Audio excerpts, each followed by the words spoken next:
How does a universe get created? Very good question, Sean. There are different functionaries that are all working for what many call prime creator source. So right underneath prime creator source, you have what is known as creator gods and goddesses. And these are the descending light beings that come from what many call in our community the realms of eternity. These are realms that are very equivalent to what Elon Musk and other cutting edge thinkers called base reality, the non-simulated realities. So these are the descending, you could say, beings that come from eternity, and they are the ones that are facilitating the different creations. And there are multiple of them, So yeah, that's who creates these universes, the descending beings of light that come from the always existing realms. And are they immortal or are they still around? Oh yeah, they're very immortal. Yeah, so the immortals are real. In fact, they do belong to a council known as the Eternal of Days.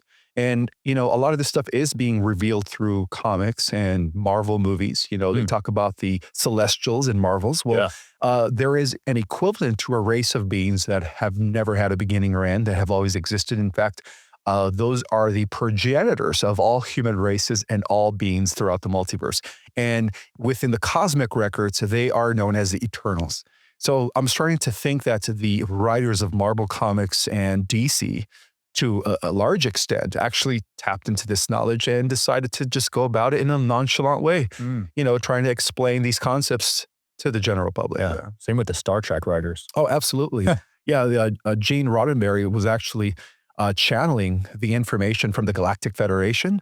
And one of the things that they do talk about in the Star Trek, as well as Star Wars, George Lucas was also tapping into the Orion Wars. And we could get into that in a little bit. But one of the main things that he tapped into is this idea called the Prime Directive, which means that advanced civilizations that are already at the level of spacefaring cannot intervene with underdeveloped species or those that are still primitive, as they would call it. Yeah. What's the reason they can't intervene? Because they have to allow for natural evolution and free will. Interesting. Yeah. So it's not a fair fight in their eyes. So they'll let them build up. They let them build up on their own. Exactly. So that's why aliens won't really make it known here, right? Yeah, right. Correct. Yeah, they can't. They will be violating galactic protocol if they did. So they have to allow us to pretty much reach a certain level of cultural, technological, and spiritual development. And then once they see that we are fit to become a part of a galactic community, that's when they establish first contact with us. Do you see that in this lifetime, or do you think it'll take many more? It's going to be happening very, very soon. In fact, it's already happening from behind the scenes. Within the private sector. Lifetime, or do you think it'll take